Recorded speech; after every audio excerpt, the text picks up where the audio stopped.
Welcome back to the channel, lads and ladies, and welcome to Battlefleet Gothic.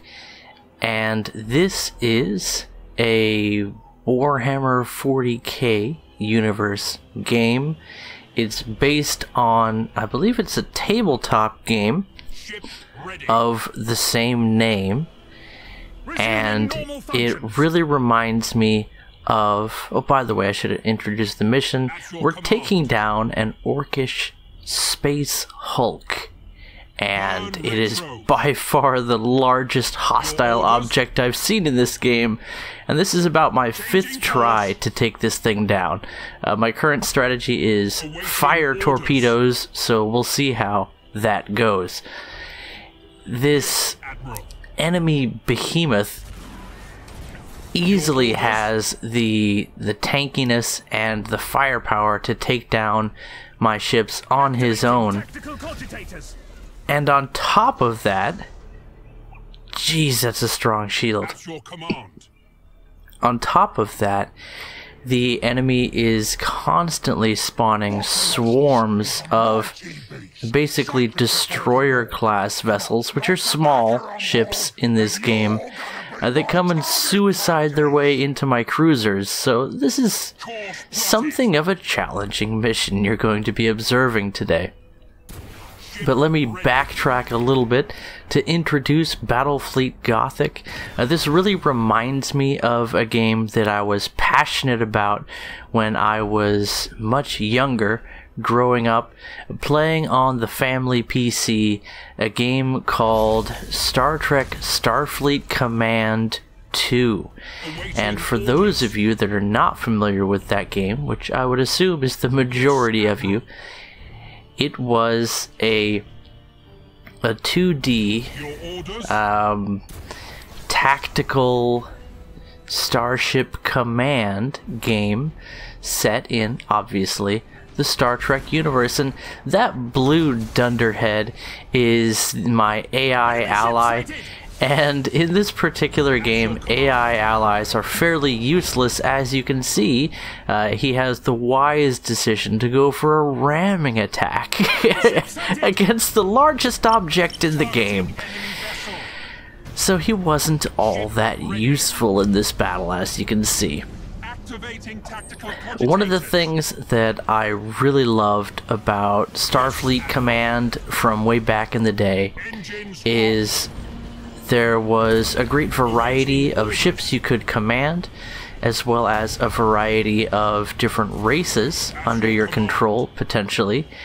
And I think there were around 7 of them, each one of them distinct in the way that they played.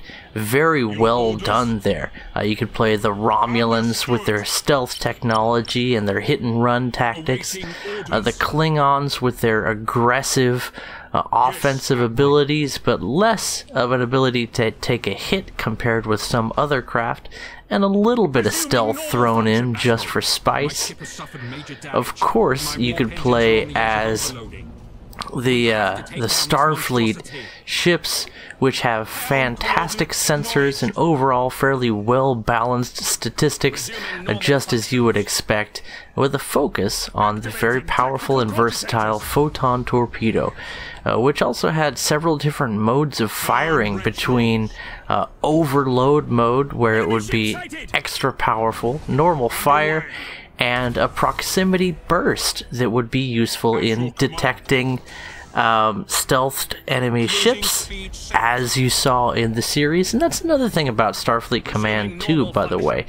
You got a lot of little vignettes that would harken back to the series, both in the story missions and in the ships and the game mechanics. It was a well-crafted game in terms of gameplay. Unfortunately, it was not a well-optimized game, and it tended to crash and freeze and chug-a-lug quite a bit.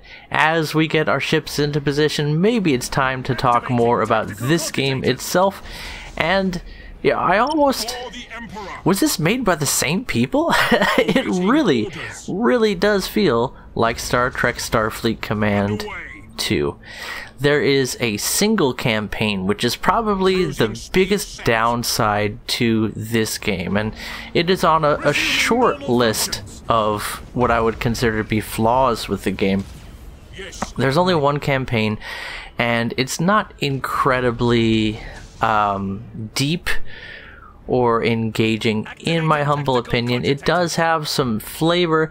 I'd like to see a more generic campaign available for all the playable races, and 2 of the races are DLC that you would have to pay for, between the Tau and, of all things, the Space Marines. With how popular Space Marines are in the Warhammer universe, you would expect that they would be playable, but in fact there is neither a campaign for any of the factions other than the Imperial Navy, nor the ability to play a couple of the most popular factions, that being the Tau and the Space Marines, unless you're willing to shell out for the DLC, which will give you access to those factions in skirmish and multiplayer mode.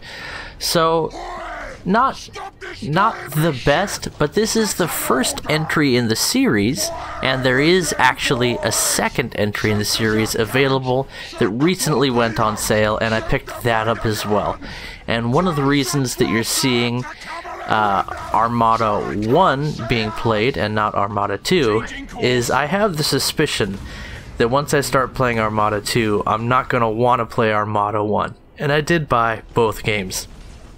Here you can see us using the best of our strategy, having one less valuable ship hang back and distract the enemy behemoth while we pelt him with fire torpedoes. You can see multiple fires on board his vessel that are ticking away at the structural integrity of his ship, if you can call it a ship. And that poor light cruiser is just getting absolutely shredded here, and before the enemy can come in with a ramming attack on his mobilized asteroid, the captain of our light cruiser tries to save himself and his crew by warping out of the system, but that's not the role of a distraction pinata in the Imperial Navy, so we execute the seditious captain. And the second in command is in command of the ship for about 20 seconds before he gets absolutely destroyed, maybe less. But that was precious time that he bought us, and you can see we're really starting to whittle away at the health of this enemy space Hulk. And yet, with the incredible power of this enemy vessel, it really is a boss fight that we're engaging in here against the orcs. And, you know, it was very much a challenge. The difficulty in this game is quite high. I'm actually playing on easy mode, and it's consistently challenging to me. This game is unforgiving, and often it's the battle modes themselves that provide most of the challenge. You cannot just sit by and plink away at the enemy. Each one of these different battles has a different objective. There's convoy, attack, and defense, where you need to guard or destroy enemy convoy ships. There is, let's see what else. There's your typical combat missions that are fairly straightforward, just blow up the enemy ships, and those aren't too challenging. One of the much more challenging encounter modes is data recovery. So you need to board an enemy vessel and recover some data from the vessel, and if your ship is then boarded, it's almost like tag. Then the data swaps over to the enemy that boarded you, and you need to reboard that vessel before they can warp out of the system. And the catch is, you have to drop an enemy ship's shields to board them. Again, this is sounding suspiciously like Starfleet Command 2. If you're not familiar with it, I don't even know how to pick it up, but I would love to pick up a version of that game that would actually run on my computer. I wonder if GOG has one. You know what? I'm going to have to look that up. Note to self. check out Starfleet Command 2. There was a sequel, Starfleet Command 3, but oddly enough, it was made during this time where customization was a big deal, like designing your own ship. And oddly enough, the way it was implemented, I actually preferred not being able to customize the ships that you had access to, because then you would have a range of things available to buy, and it just, the way the customization was implemented, it was more like there was one build that was better than everything else, and there was no reason to go for anything different. So I actually preferred the more balanced approach of a set of presets as you find in this game, with the exception that in this game your commanders and crew level up, and you have a range of upgrades to mount on your ship that depending upon the mission mode and what you're facing, one thing could be better than another, and it might even behoove you to swap things out and try different strategies. You've seen us using a lot of the torpedoes, and also we have some special abilities that recover our boost gauge to be able to push the engines hard for a longer period of time, which can really come in handy. But there is a lot to learn and a lot to know about this game. It's a lot of fun. I'm not a huge fan of the Warhammer 40k universe in and of itself, but I think that the games can be pretty fun. I'm not really interested in the sort of visceral, gory ones. In sort of a first or a third person shooter experience. It's just not my style of game. I don't have anything against that, but it doesn't do anything for me. But the amount of tactics that you see in this game, as we carefully choose our positioning, our maneuvers, we have to make sacrifices to achieve victory here. There's no easy win button, even though, again, we're playing on easy mode here, and I've failed this mission at least 5 times, getting wiped out to the last man by this horrific dreadnought. Our only chance of surviving being to continually reposition and take pot shots at this enemy, but to line up our torpedoes, we have to face his vessel head on, or with a little bit of lead. He's almost fast enough to catch us, but he's just a little bit too large to maneuver freely here, as he has to pilot around these asteroid fields or risk the destruction of his ship.